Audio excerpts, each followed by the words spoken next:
21대 국회 첫 국정감사도 이제 후반부에 돌입을 했습니다. 최근 전국의 최대 뇌관으로 떠오른 라임 옵티머스 사태를 둘러싸고 여야 정치권 공방이 더욱 치열해지고 있는데요. 정치권 움직임 자세히 살펴보겠습니다. 김영주 전 민주당 의원, 신성범 전 새누리당 의원 나오셨습니다. 두 분 어서 오세요. 예, 안녕하세요. 어서 오십시오. 네, 라임 옵티머스 펀드 사기 사건이요. 이제 완전 사기 사건이었는데 지금은 정부관계 로비 의혹으로 지금 번지고 있는 단계입니다. 물론 아직 확인된 것은 없습니다. 이 일을 놓고서 여야가 지금 공방을 벌이고 있는데요. 여야 공방 내용 잠깐 듣고 이야기 계속 나누겠습니다. 이게 무슨 뭐 권력형 비리? 그러면 제가 보기엔 박근혜 정권 권력 비리예요? 금융 사기 집단이에요. 제가 보기에는 옵티머스 이 사장과 라임 옵티머스 사건이 시간이 지날수록 파도 끝이 없는 고구마 줄기처럼 되어가는 것 같습니다. 이 사건이 권력형 게이트가 아니면 어떤 사건이 권력형 게이트겠습니까?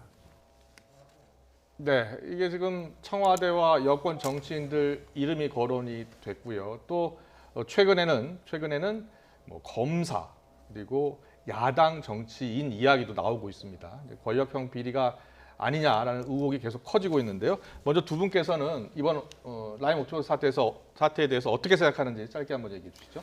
과거 이제 권력형 비리라고 하면은 사실 대통령 주변에서 친인척이나 이런 사람들이 혹은 뭐 비자금이나 정치 자금을 만들기 위해서 이런 게이트를 만들어서 했다면 이번 성격은 정치권에 대한 로비 의혹이 있습니다. 뭐 검사들에 대한 로비 의혹이 있고 또 어떤 특정 지역 혹은 특정 대학과 관련된 인맥들의 네트워크가 이제 개입돼 있다라고 하는 이제 그런 특징을 갖고 있습니다만은 이제 그럼에도 불구하고 야권이 주장하는 권력형 게이트라고 얘기하기까지는 아주 약하다. 왜냐하면 이 밑에서부터 말하자면 특히 옵티머스는 더 재질이 안 좋다고 보여지는데 어쨌든 자기가 하고자 하는 공기관이 투자를 하게 돼서 그것을 믿고 일반 투자가를 받아들이는 그 과정에서 정치권도 여기에 투자하고 있다라든지 공공기관이 들어가고 있다, 농통공사라든지 전파 관리소라든지 이런 식으로 해서 했기 때문에 그 과정에 일정 정도 정치인이나 또 뭐 관련 어떤 연관된 사람들이 개입되긴 하지만 이것이 위에서 내려온 건 아니라는 측면에서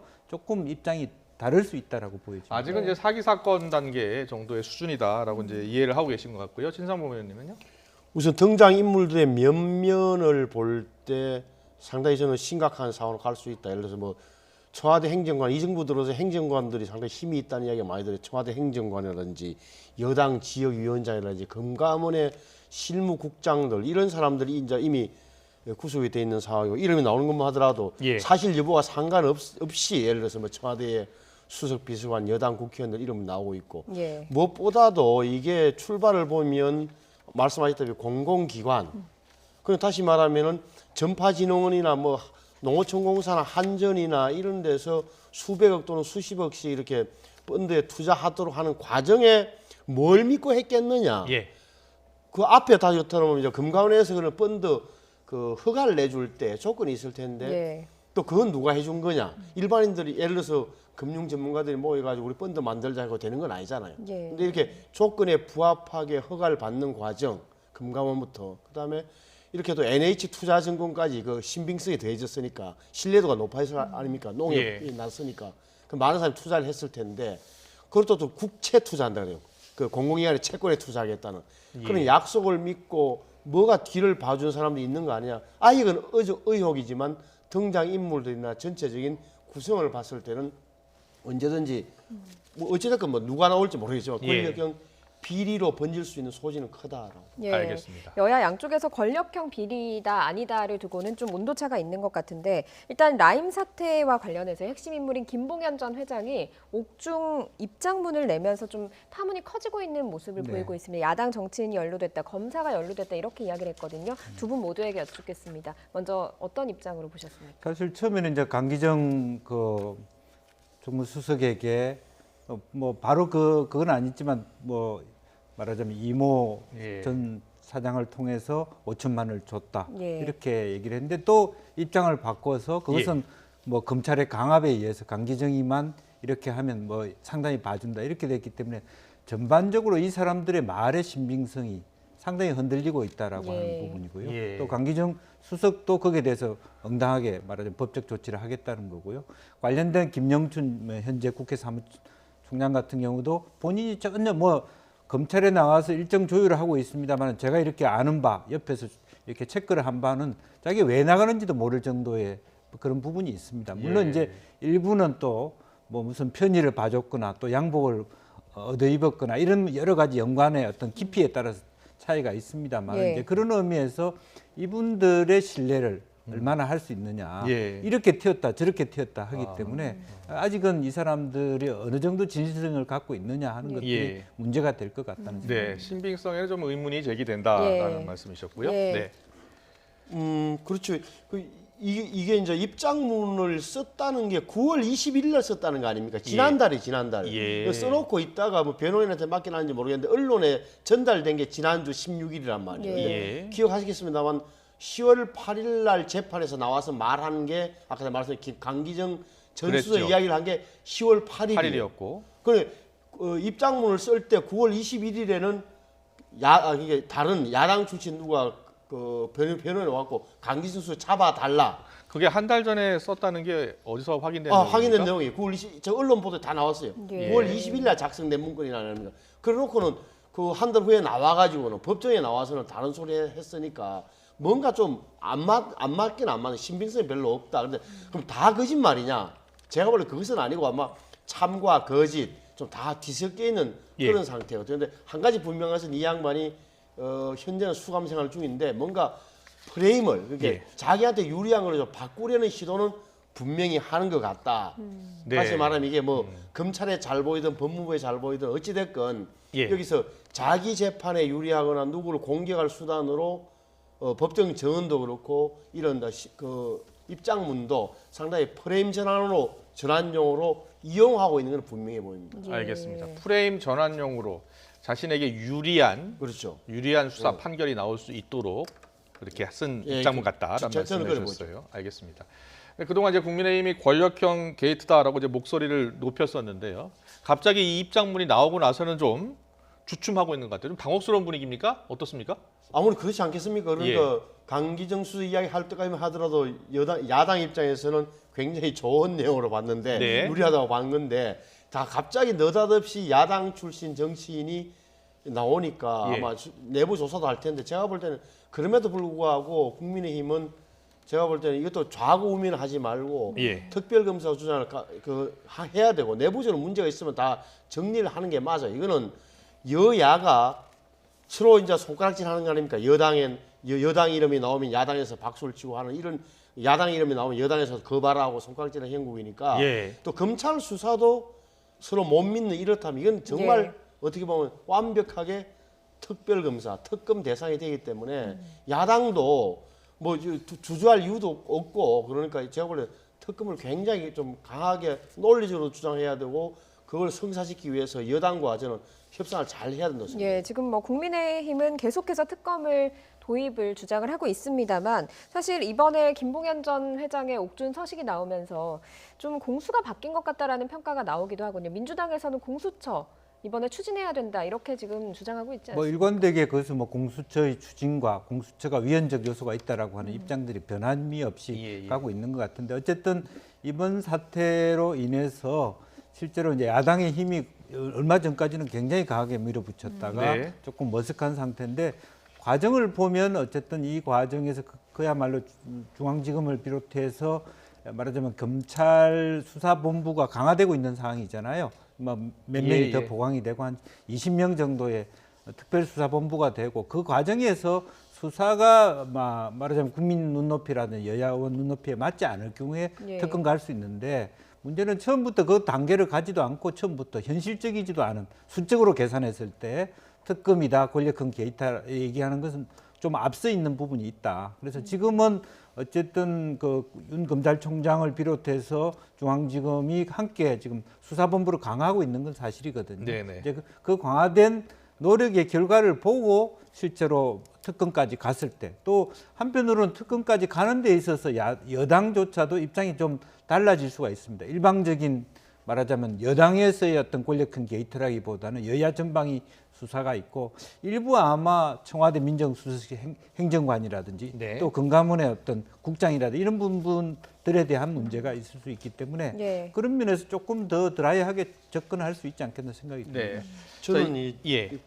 여당에서 공수처를 이렇게 주장하는 근거로 이번에 김봉현 씨의 옥중 서실 언급하는 좀 부적절하다고 보는 게 이런 거잖아요. 결국 그거 보십시오. 저 검사 이름 나오니까 검찰이 수사 또 안 하잖아요. 예. 검찰 수사 못 믿겠죠. 그러니까 공수처로 가자는 게 단순한 논리인데 저는 예. 이것은 좀 어울리지 않는다. 이건 공수처와 맞지 않는 거다. 예를 들어서 뭐 특검을 이야기하면 모르고 그리고 검찰이 제대로 수사 더 하라는 거는 정확한 표현이 될지 모르는데 이걸 놓고 다시 공수처로 가자는 것은 제가 볼 때는 명분이 별로 없다고 생각합니다. 예. 네. 자, 윤 전 회장의 이제 입장문 안에 거기에 이제 본인이 이 검사를 3명 상대로 이제 김봉현. 로비를 했다. 김봉현. 로비를 네. 했고 네. 그 중에 한 명이 자기 라임 관련해서 수사를 하더라. 그래서 그 이야기를 이제 여러 차례 했다라는 이야기예요. 그래서 이게 로비 의혹이 있고 여기에 검사도 개입된 거 아니냐 이런 이야기가 나온 겁니다. 그래서 법무부가 감찰을 했습니다. 그리고 오늘 감찰 결과를 발표했어요. 그 감찰 결과를 잠깐 보면요. 폭로된 의혹을 검찰총장이 알고도 지휘를 하지 않았다. 이런 의혹이 있다. 그래서 수사 주체 방식을 이제 새롭게 할 것을 검토하겠다라고 예. 밝혔습니다. 자, 법무부 감찰 결과 오늘 발표 내용 어떻게 보셨습니까? 이 역시 좀 논란의 그 여지가 있습니다. 왜냐하면 예. 그동안의 논란은 뭐냐면 사실은 윤석열 총장한테 이것이 제대로 보고됐느냐 아니냐의 논란이 상당히 많았어요. 윤석열 패싱하고 있거나 혹은 이 라임 옵티머스 수사 자체가 진전이 없거나 예. 이런 부분이었기 때문에 최근에는 또 김봉현 회장의 발표로 인해 가지고 현직 검사들이 뭐 혹은 뭐 특정하게 이 사람과 짜맞추기 수사를 했다라든지 혹은 강기 정무수석을 걸어 넣으면 뭐 1억에 해준다 이런 부분들이 밝혀졌기 때문에 지금 현재 이 공방 자체가 상당히 우리도 더 혼란스럽게 만들 가능성이 많다. 정치권에 상당히 많은 논란을 가져다 줄 것이라고 보고 예. 아마 그럼에도 불구하고 윤석열 총장은 어쨌든 당분간은 수사 지휘를 하면서 특별수사본부를 잘 짜는 부분 또 야당은 야당대로 어쨌든 특검을 주장할 것이고 법무부는 법무부대로 이런 상태에서는 도저히 못하겠다.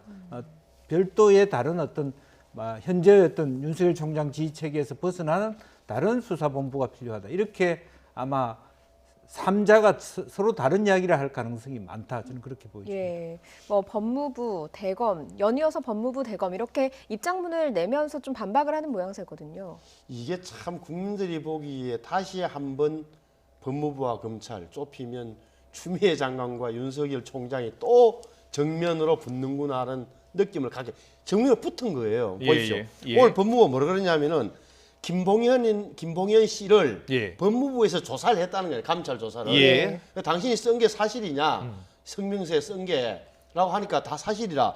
야당 정치인하고 검사 로비 의혹을 자기가 제기했는데 예. 수사를 제대로 하지 않더라. 수사 안 했다. 예. 그런 이야기를 자기는 이제 그렇게 그 법무부에 진술을 한 거죠. 법무부에 예. 그런 걸 확인해 보니까 윤 총장이 보고받고도 철저하게 수사지휘를 하지 않았다라고 법무부에 발표를 한 거예요. 오후에 대검에서는 윤 총장에 대한 중상 모르겠다 사실에 근거하지 않은 주장이다. 법무부 주장이.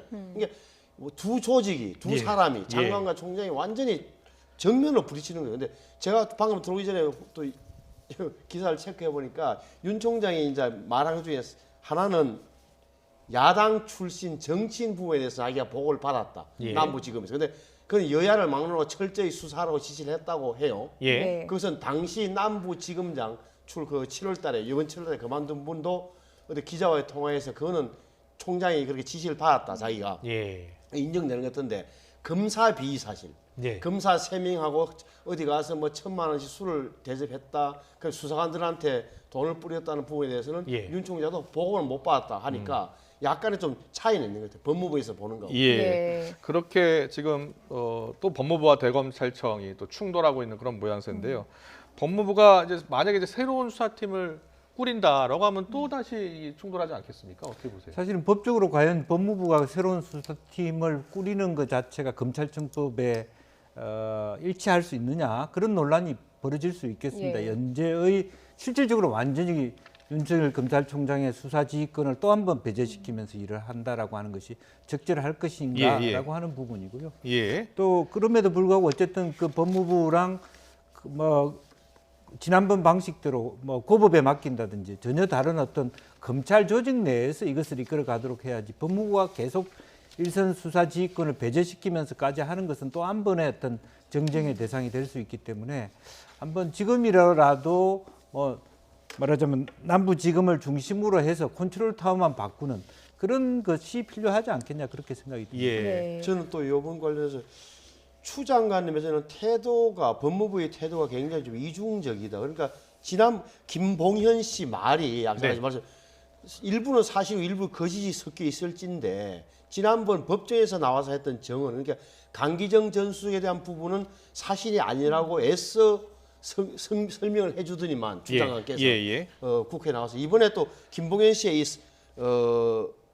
서면 진술서 이거는 사실로 믿고 감찰 조사를 바로 하고 사실인데 왜 윤 총장을 덮었느냐는 식으로 이렇게 뒤집어 씌우 이렇게 공개하는 것은 제가 볼 때 굉장히 온당한 태도가 아니다. 그러면 예. 양쪽 다 자 강기정 교수 부분도 뭐 안 믿는다든지 이 부분도 안 믿는다든지 또 믿는다면 양쪽을 믿고 이렇게 해야 되는데 한쪽은 믿고 한쪽은 안 믿으면서 이중적인 잣대를 들어대는 것은 장관의 태도로서 저렇게 제3자에게 의아하게 비칠 수 있는 거예요. 예. 이 부분이 좀 논란이 되는 이유 중에 하나가 검사들에게 로비를 했다라고 하는 것 때문에 아니겠습니까? 네. 사실 뭐 야당에서는 특검을 주장하고 있지만 여야 합의가 필요한 부분이고 별도의 수사팀을 꾸리는 것 자체도 약간의 문제의 소지가 있다라고 말씀을 하셨습니다. 일각에서는 특임 검사는 어떻냐 이런 이야기가 나오고 있거든요. 뭐 특임 검사 할 수 있죠. 특임 검사도 할 수 있고 뭐 특별 검사도 할 수 있는데 진짜 특임 검사 자체도 사실 여러 가지 쟁론의 부분이 되거든요. 특임 검사가 적절한지 안 한지 부분에 있어서 그렇기 때문에 한편으로는 지금 현재의 문제가 되고 있는 수사가 만약 그 말대로 그런 로비를 받은 검사가 수사를 하면은 사실은 그 자체가 정당성을 확보할 수 없기 때문에 그런 것을 빨리 그러면 뭐 법무부든 누가 되든 간에 검찰총장과 합의하에서 솎아내고 그 기본 수사를 가지고 그래도 보강을 통해서 다른 어떤 문제가 되는 수사진을 배제시키는 가운데서 새로운 수사팀을 꾸리는 것이 저는 낫다고 생각하고 네. 특임 검사든 특별 검사든 또 시간이 또 가기 때문에 속도의 문제가 또 발생한다고 보여집니다. 이런 가운데 주호영 원내대표 특별검사가 관철되지 않으면 뭐 장애투쟁에도 나설 수 있다라고 지금 압박하고 있습니다. 근데 사실 장애투쟁에 대한 비판적도 많잖아요. 쉽지 않을 겁니다. 근데 저 국민의힘 입장에서 굳이 보자면 이 수단이 별로 없으니까 그죠. 검찰 수사 어느 정도 문제였냐면은 우리 다 언론에 옛날에 보도된 걸 저도 한번 이번에 찾아보니까 이랬잖아요. 옵티머스는 중앙지검에서 수사를 하는데 기억납니까? 이혁진이라는 이름. 전 대표. 2018년도에 전 대표는 김재현 씨 앞에. 네, 맞습니다. 그러면 2018년도에 외국으로 가서 대통령을 따라갔니 안 따라갔니 하는 이야기 나다 지금은 미국에 가 있다는 거예요. 지금 도주 행간이에요. 그리고 정식으로 수사 들어간 게 올해 6월 달인데 그것도 반부패 수사부가 아니라 조사부란 말이죠. 조사부. 우리 고소고발 사건 조사하는 그 조사부에 배당해가지고 넉 달 동안 뭉갠 거 아닙니까? 중앙지검이 그래 된 거고. 그다음에 라임 자선 운용 사건 남부지검인데 아까 말씀드린 2020년 7월 올해 7월 달에 지검장이 수사 책임자가 사표내고 나갔어요. 그때 언론에 보도 보면 청와대와 핵심과의 갈등설이 불거졌던 그런 거고. 더 중요하게는 남부지검에 있던 게 정권범죄 합동수사단이에요. 정권범죄. 여의도를 관할하고 있어서 증권범죄팀이 있었죠. 수사팀이. 그거를 2020년 2월 달에 없앴어요. 폐지됐죠. 폐쇄된 거예요. 그러니까 거기에는 전문성이나 정보를 모든 걸 갖고 있던 팀들이 다 해체돼 버렸단 말이에요. 그런데 라임 자산 운용이 어느 정도냐면 요번에 나온 것 중에 문자가 나왔다는 게 작년 6월 달에 나온 게 하나 있잖아요. 작년 6월 달에. 무슨 말인가 거기 후배가 하나 왜 형 소문이 안 좋아 여의도에 이상한 소문 도는 야 형은 정무수석 라인 민정수석 라인 다 타고 있다 걱정하지 마라는 게 소문 난 게 작년 6월 달에는 이야기예요. 그러니까 검찰이 제대로 있었으면 정부가 있었으면 작년 연말에 수사가 가능했다고요. 근데 그게 수사도 안 하고 그다음에 그런 정권범죄 합동수사부는 없어지고 하는 이런 과정이 도대체 뭘 의미하는지 여기도 답이 나와줘야 되는 거예요. 예. 뭐 검찰 수사가 빠르게 진행되지 않은 것에 대한 좀 의심이 있다라고 말씀을 해주신 것 같거든요.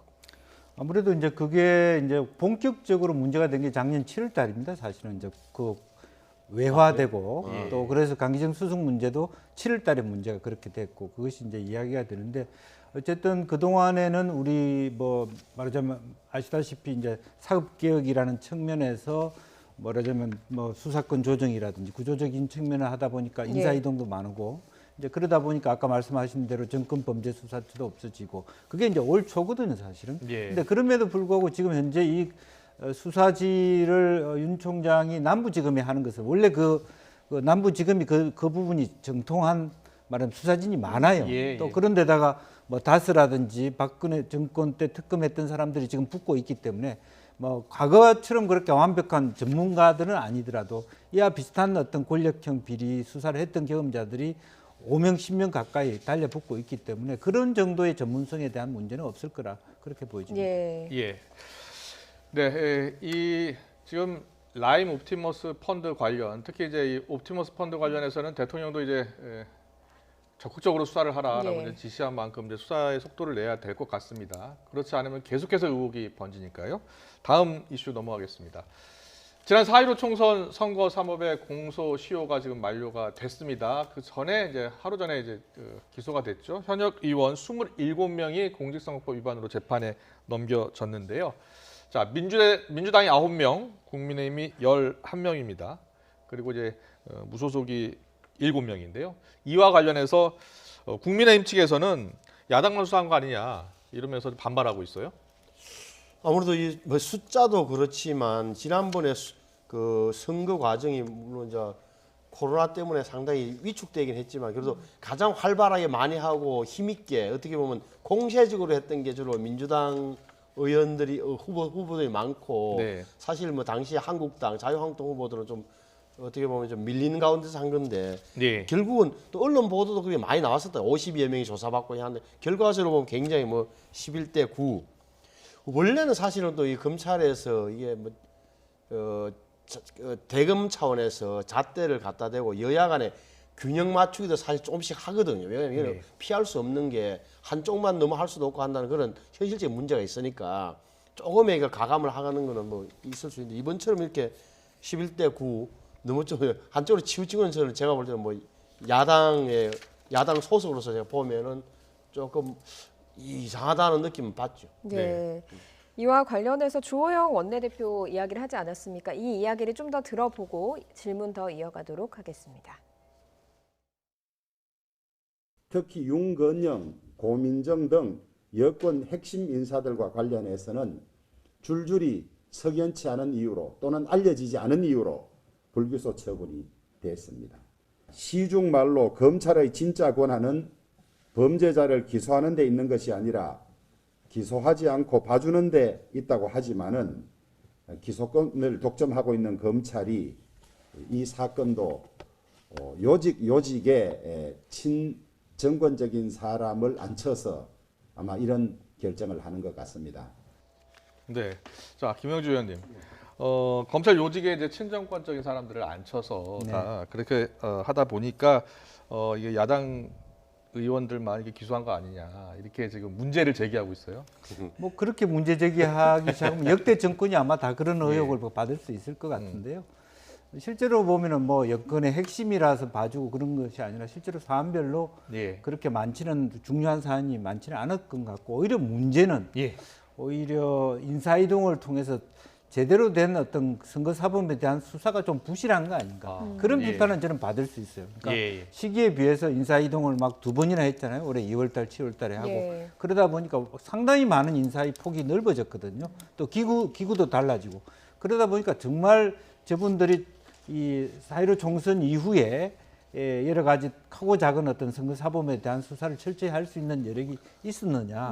오히려 자신감이 검찰 자체의 자신감이나 수사의 충실성이 없다 보니까 자신 있게 지난번보다는 9.5% 감소된 물론 코로나라는 것도 있었습니다만은 그런 기소를 할 수밖에 없지 않았겠느냐. 이제 그런 것을 통으로 비판받을 수는 있지만 특정 인물을 일부러 봐주기식으로 했다라고 하는 것은 좀 과하다 그렇게 보여집니다. 예. 국민의힘 예, 입장 아니, 예, 그게 말씀하시죠. 김 의원님 저렇게 넓게 보실 수 있는데 그래서 예. 그 검찰 차원에서 공안 그게 선거 사범을 일괄적으로 어떻게 보면 정리하고 논리를 개발하고 이렇게 기소 여부를 결정하는 것은 대검찰청 공공수사부입니다. 옛날에 예. 대검은 공안부잖아요. 예. 근데 지금 이 공안부가 지난 8월달에 그 이른바 윤석열 그 총장의 뭐 척건들을 이른바 날리는 거세하는 그 인사 때 또 바뀐 거예요. 그러니까 올해 1월달에 대검의 그 공공수사부장이 새로 왔는데 이분이 또 8월달에 또 바뀌었다고. 예. 그러면서 들어온 분이 누구냐면은 중앙지검 1차장이 바로 대검 공공수사부로 들어온 거예요. 예. 이런 걸 우리 보자면 8월달에 그러니까 선거 사범 기소 여부와 종결을 앞두고 나름 어떻게 보면은 좀 배치를 한 것 아니냐라고 야당에서는 의심을 하는 거예요. 예. 예, 국민의힘 쪽에서 사실 좀 걱정되는 부분 중에 하나가 패스트트랙 그 재판에 넘겨진 의원들까지 합하면 16명이 법정 다툼을 그렇죠. 하게 되면서 의석수를 좀 잃게 되면 아무래도 좀 그리고 문제가 지금 있겠네요. 우리가 이 당이 국민의힘이 백세석이죠. 박덕흠 의원 나갔으니까 예. 백두석. 예. 백두석이니까 이거는 두 명의 현역 의원만 삐끗하면 예. 이게 결국은 뭐 아시는 대로 개헌 저지선. 개헌 저지선이 무너져서 예. 야당으로서는 존재의 의미가 없을 정도로 아주 불안한 거죠. 그러니까 예. 이게 굉장히 현역 의원 시절에 뭐 저도 이렇게 당해봤습니다. 이게 검찰 조사를 받거나 뭐 기소가 되거나 이렇게 하면 굉장히 위축된다고요. 예. 그래서 저는 이거 야당에 대한 엄청난 압박으로 작용할 겁니다. 네. 야당 의원들은. 민주당도 사실 난처한 상황에 하나 있어요. 뭐냐면 정정순 의원이요. 네. 지금 21대 국회 처음으로 체포동의안이 지금 제출이 됐습니다. 28일 날 체포동의안 이제 처리 여부 이제 투표를 하게 돼 있지 않습니까? 어떻게 될 것 같습니까? 아마 이제 본인이 뭐 이렇게 그 입장을 내기는 국감 때문에 뭐 시간이 없어서 조사를 못 받았다라고 예. 하니까 뭐 국감이 그 전에 국감이 끝나는 거 아니겠습니까? 예. 뭐 그런 상태에서 아마 그 체포동의안이 올라와서 어떤 처리되기 전에 본인이 수사받으러 가지 않을까 저는 그렇게 생각이 들고 아마 예. 입장은 당에서도 김태형 원내대표가 빨리 조사를 받아라라고 하는 부분이고요. 예. 그런 의미에서 가부가 내용이 어찌됐든 간에 본인 스스로가 뭐 이번 주 넘어가면 국감이 거의 막바지입니다. 예. 그러니까 빨리 조사를 받아야 되겠죠. 네. 알겠습니다. 오늘 정치권 현안은 여기까지 듣도록 하겠습니다. 지금까지 김영조 전 민주당 의원, 신성범 전 새누리당 의원이었습니다. 잘 들었습니다. 고맙습니다.